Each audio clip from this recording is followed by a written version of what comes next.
అందరికీ నమస్కారం సార్.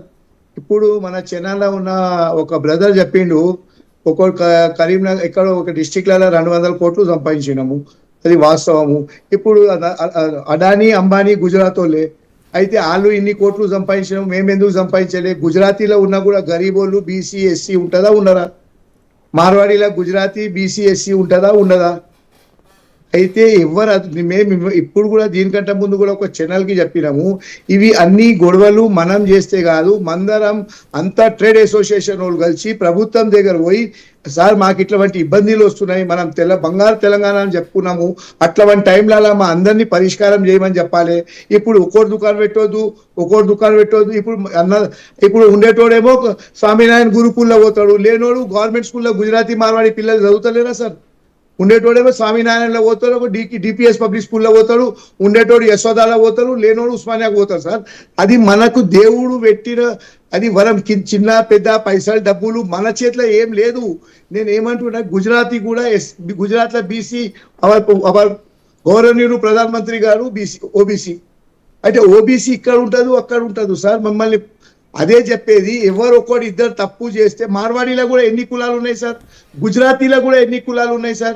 ఈ గుజరాతీలో కూడా ఒక జైన్ ఉంటుంది, ఒక వైష్ణవ్ ఉంటుంది, ఒక లువానా ఉంటుంది, ఒక వేరే కులం ఉంటుంది, మార్వాడీలో మహేశ్వరి ఉంటుంది, ఇంకొక అగర్వాల్ కులం ఉంటుంది. అయితే సార్ ఒక్కరు తప్పు చేస్తే మొత్తం ఏం తెలియకుంటే అన్ని జాతీలు ఒకటే. ఇప్పుడు మన దగ్గర పద్మశాలి ఉండదా?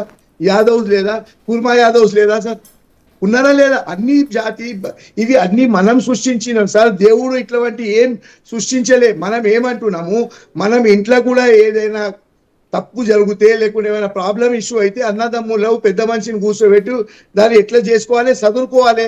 ఇప్పుడు మనం ఇలా మాట్లాడుకుంటే ప్రభుత్వం ఏం చేస్తున్నారు? మనం ప్రభుత్వం ఎలక్ట్ చేసి తీసుకువచ్చినాము. మనం అందరం ఒక కమ్యూనిటీ మనం అందరం కలిసి రేవంత్ రెడ్డి అన్న దగ్గర పోదాము, లేకుంటే ఇంకొక డిపార్ట్మెంట్ ఉంటే ఆయన దగ్గర పోదాం, సార్ మాకు ఇట్లా మంచి ప్రాబ్లమ్స్ ఉన్నాయి, మేము గవర్నమెంట్ కి ట్యాక్స్ కడుతున్నాము, అన్ని చేస్తున్నాము, ట్యాక్స్ కట్టలేదు సార్, మీరు నంబర్ ఏంటి, సోషల్ మీడియా ఉంది, బై ఫలానా షాప్ వాడు బిల్ ఇస్తలేడు, మీరు నేను చెప్పుకుంటే ఏం చేస్తాం సార్?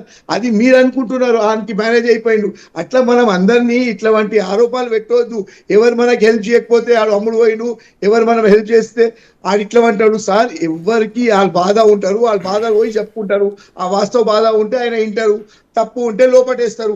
ఇప్పుడు ఆయన కులంని ఒక్కటే మాట ఇప్పుడు తెలంగాణ వచ్చి 12 సంవత్సరాలు అయింది సార్. ఇది ఫస్ట్ టైం ఇట్లాంటి గొడవలు జరిగిందా సార్? మన హైదరాబాద్ సికింద్రాబాద్ గురించి మాట్లాడండి. నేను ఒకటే రిక్వెస్ట్ చేస్తున్నా, హైదరాబాద్ సికింద్రాబాద్లో ఇది ఫస్ట్ గొడవనా? లేకుంటే మహారాష్ట్రలా, గుజరాత్లా, లేకుంటే ఇంకో జాగాలో ఇట్లాంటి జరుగుతలేదా సార్? ఇది ఇష్యూ ఏంటంటే, మనకు బాధ ఒకటి ఉన్నది, చెప్పేది ఒకటి, తలకాయ వస్తుంది, కడుపు కనబడుతుంది.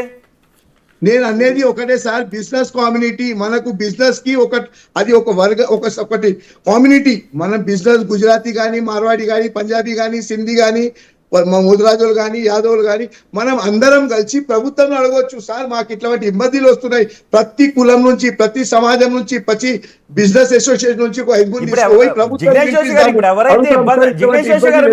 ఒక విషయం అర్థమవుతుందా? ఇప్పుడు ఎవరైతే ఇబ్బందులు ఉన్నాయని అంటూ ఉన్నారో వాళ్ళు లోతైన ఇబ్బందులు ఏంటి అని ఆలోచించారు ఎప్పుడైనా? ఎందుకు ఈ లోతైన ఇబ్బందిని పైపైన ఆలోచించడం కాదు. ముందు విట్ల గారు మాట్లాడారు, పృథ్వీ కూడా మాట్లాడారు, ఒక లోతైన కారణాన్ని చూపించారు.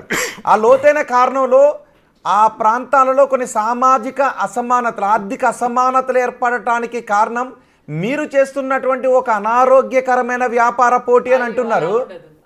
అది తప్పు సార్, ఇట్లాంటి మాట్లాడేది తప్పు. ఇప్పుడు సార్, ఇప్పుడు గుజరాతీ అంత దేశంలో సార్, గుజరాతీ అంత దేశంలో, గుజరాతీ అంత